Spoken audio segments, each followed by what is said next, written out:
Bob Dylan. If you've never heard it, what an amazing song. And as I stand here or walk here in this day and age, 2024, and I think about that song that was published October 23rd, 1980, October 27th, 1983. Literally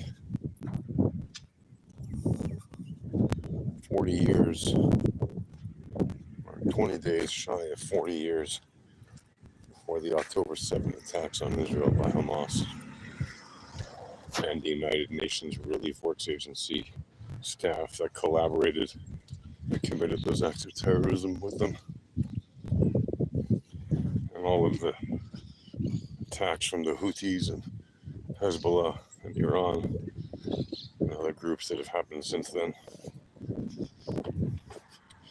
It just highlights how very much that song remains incredibly relevant, even in this day and age. It hasn't really lost any of its meaning. There's one line maybe you could say was a little more applicable before or until that point in time when the song released, and then within about 10-15 years it kind of changed a little, and that song is that he buys obsolete weapons.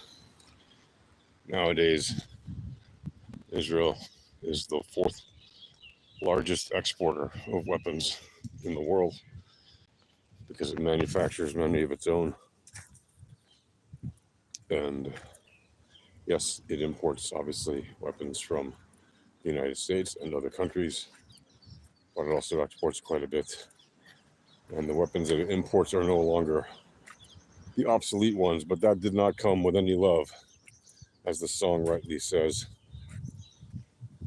anything he buys, anything he buys, he doesn't get it out of love. And that's very true.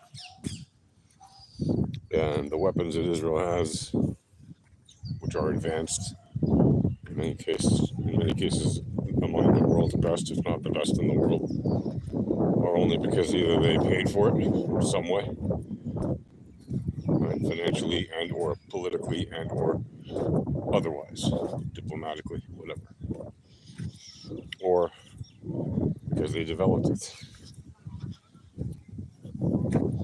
Really, you should go and read the lyrics to that song if you're interested in the Middle East topic about Israel and its neighbors, because honestly, it is one of the most tried and true songs about what's happening since many decades, and that song has truly withstood the test of time. It's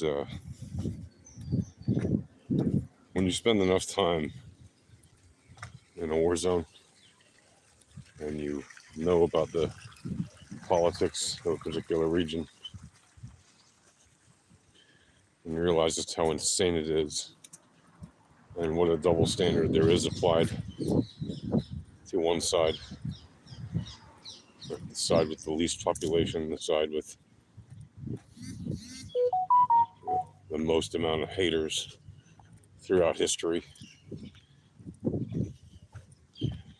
It kind of becomes eminently clear to you throughout the course of your life,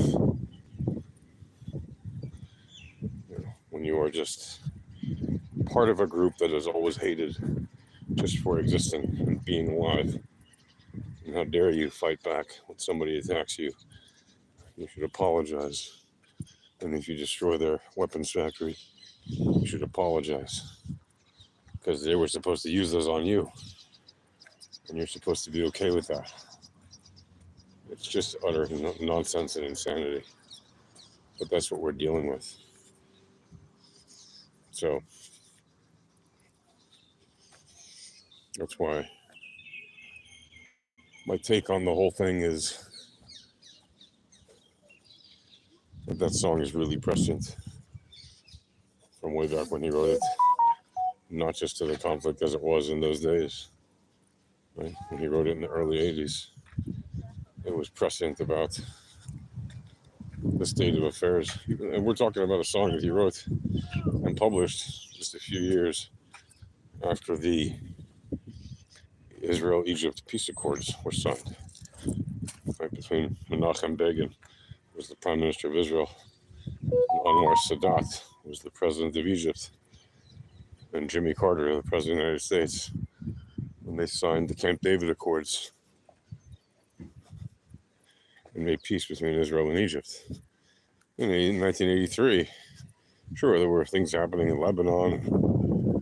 You know, the crazies had already shot Anwar Sadat.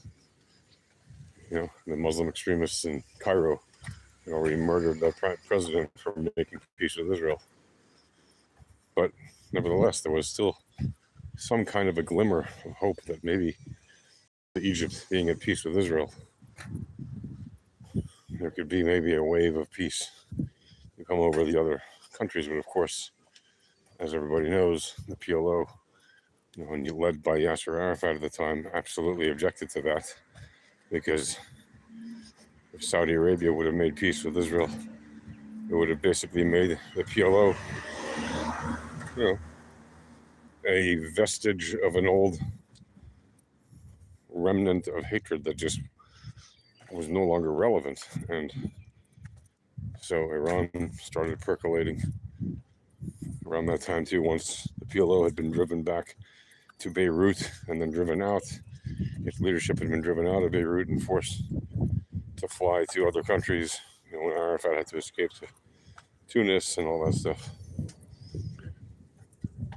So that song, Neighborhood Bully, really didn't just nail it about what was happening in that time in the 80s, and then what happened later with the Intifada that started in the 80s, but also what happened every war since then between Israel and its violent neighbors. His only goal is to destroy it, just because Israel exists. It's a completely insane world we live in. Anyway, I wish you all peace. Shalom. Oh, hey, Avi.